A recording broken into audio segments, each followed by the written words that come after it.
So I just wanted to share some thoughts on this concept of training. Haven't done a little walk and talk in a while. And me and Goose are once again on a frozen lake. It's a lot of fun doing this. I really like this. And she enjoys it too. It's pure solitude out here. There's nobody out here. Now there is a trail near this. There's a park, but there aren't many people here.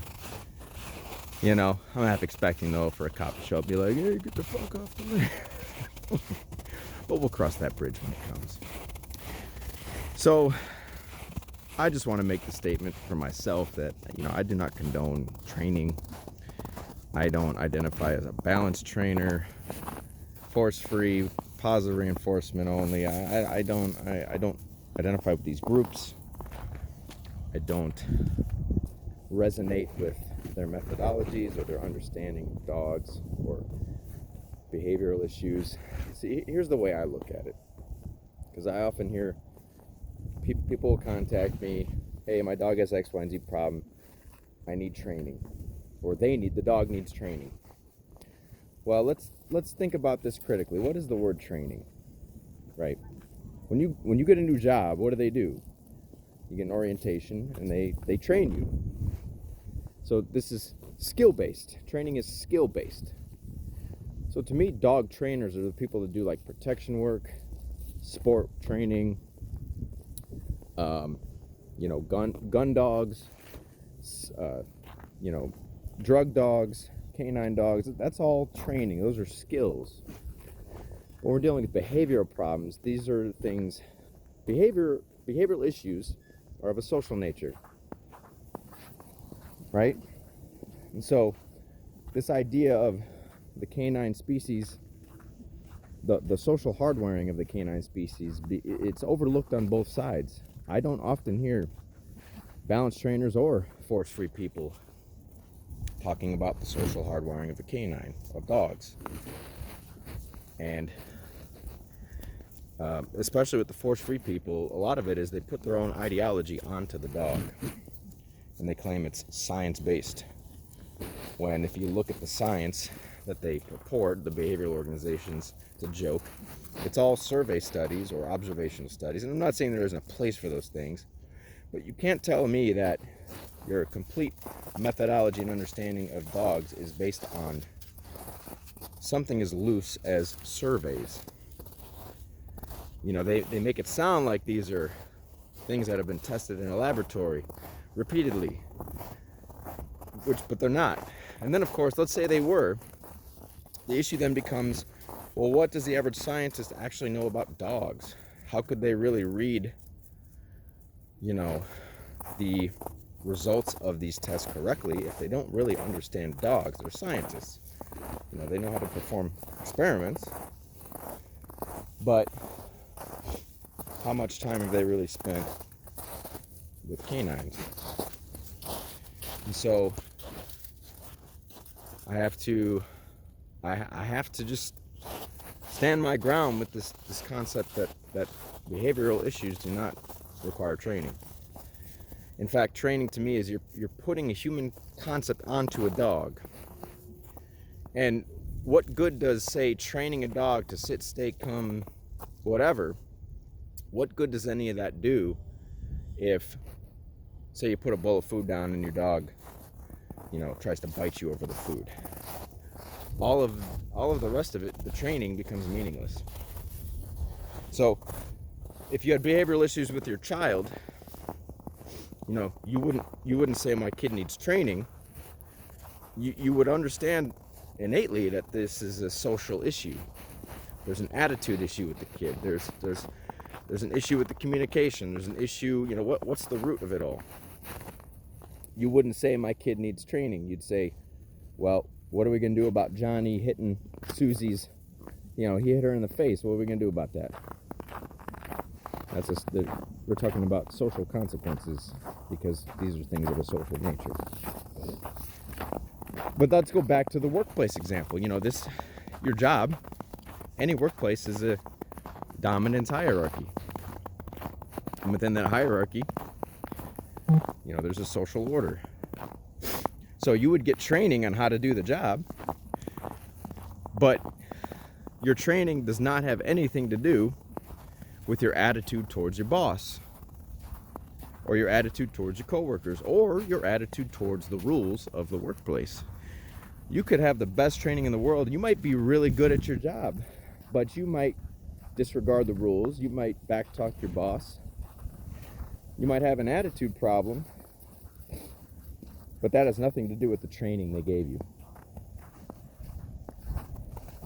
So the two are not one and the same. Doesn't mean you respect your boss. Doesn't mean your boss is a good leader.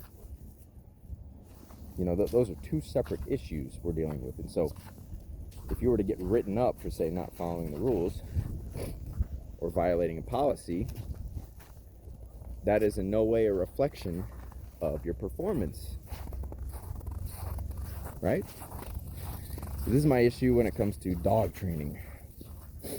And I don't care if my clients call me a trainer or call it training, whatever. I'm not going to nitpick with them, but I'm going to nitpick with people who do this sort of work, because I think we need to make a distinction between training, which is skill-based, and behavioral issues, which are socially based, right? And this is why the force-free people or positive reinforcement only people can't really produce, you know, good results, consistent results, and if they can, it takes them forever to do it.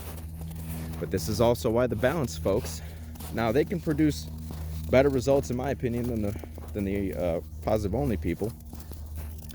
But if you need 3, 4, 6 weeks to do it, then I would say your understanding is equally flawed.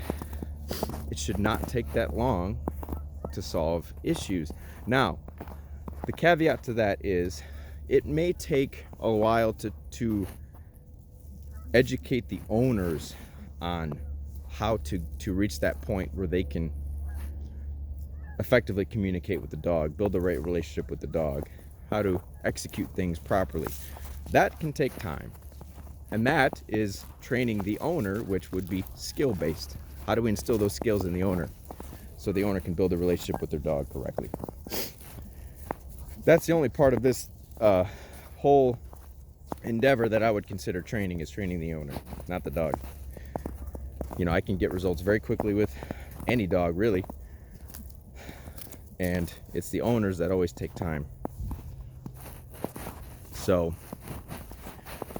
that's where I'm coming from with this. Yeah, I don't advocate dog training. Like, listen, you got a well-balanced dog and you don't have any behavioral issues, and you want to get it into, you know, sport training, or you want to dive into these other realms, you know, that are skill-based, have at it. But I think there should be a delineation between training and behavioral work, because the two are not one and the same, and the two have nothing to do with each other. You know, you can't train behavioral issues, right? Because that becomes a matter of influence and control, and we're now dealing with the innate characteristics of the canine species and how they operate within a social hierarchy, a dominance hierarchy. When you understand things like that, you can get results much, much faster. You know, and even something as simple as just walking your dog without a leash and collar for an extended period of time. I don't see many people even doing that, right? Balanced or force-free, positive. I don't see anyone doing this shit, right? This to me is really what it's about. How many people want this? It's just this level of simplicity. It's easy. I could take my dog anywhere, any environment, no leash, no collar. I didn't train this dog, and I did the same thing with my other two dogs before her, right? So I think it's time that we start changing how we view and understand these things, because I think this is where a lot of people run into problems, and then the public has no idea You know, the public is at the behest of the dog training community and their level of understanding of things. And then they show up with all their tools and their, you know, they got the treat bag just like the positive only people. And to me, it's not that much different, right? So something to think about, right? So people, this often confuses people. People will often say, well, what are you then? You don't identify as a balanced person, and you're not a force-free person. Like, what are you then? Well, my business card says canine behavior rehabilitation and relationship coaching. That's it. Training is not on my business card. You will not find the word in any of my videos. In fact, it's always in quotations when I do use it, because I do not think it applies.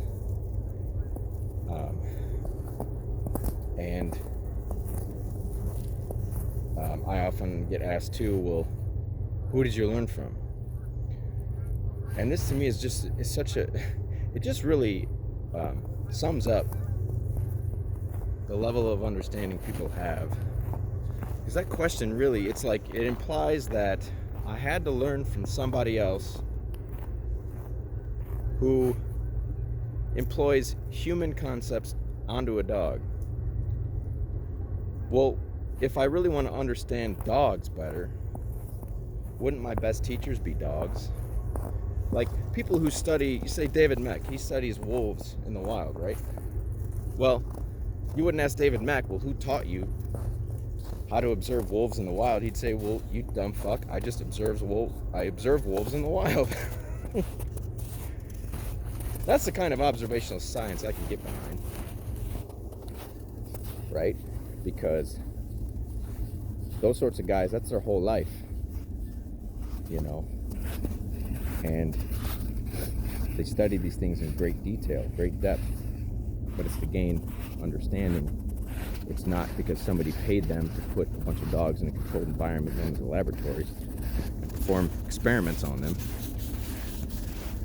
a lot of which can be skewed and slanted and push a narrative in the public. So I always take science with a grain of salt, because to me the greatest experiments I can conduct are the ones I do with the dogs I work with. What better science to conduct and what better information to gather than with the dogs you live with, the dogs you work with, the success stories that I have, and the way that I'm able to repeat that success over and over again, and I'm able to see the same patterns, the same fucking patterns. And you know, the dogs are very predictable when you really understand them. So, in my opinion, throw the training away unless you're doing something skill-based. And when you have a behavioral problem, please start to learn how dogs operate socially. This is really the key to everything, in my opinion. Let's throw away the toys. Let's throw away the fucking, you know, I gotta exercise my dog. That's another thing. Exercise, listen, exercise is so fucking overrated. Everyone thinks you gotta exercise your dog to get him to behave. No. Listen, go look at wild animals and how they operate, right? Exercise, animals will utilize energy for hunting, to get food. Leopards, maybe it's a leopard or cheetah. Well, I believe it's a leopard. Fastest animal in the wild, right? Do you ever see them doing laps to get their cardio in? No. Do you see them having behavioral problems and they need to exercise to kind of work it out? No.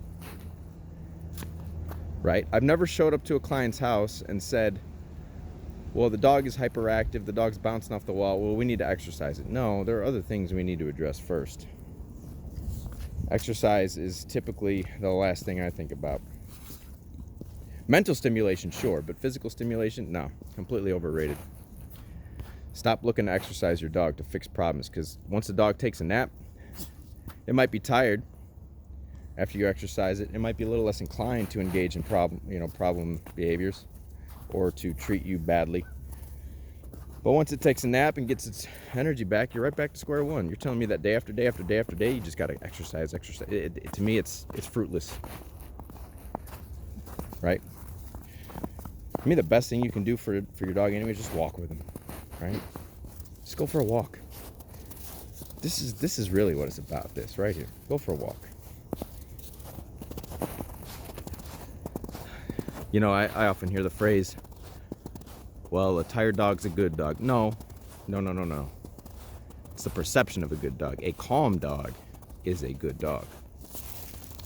And I'll end it there.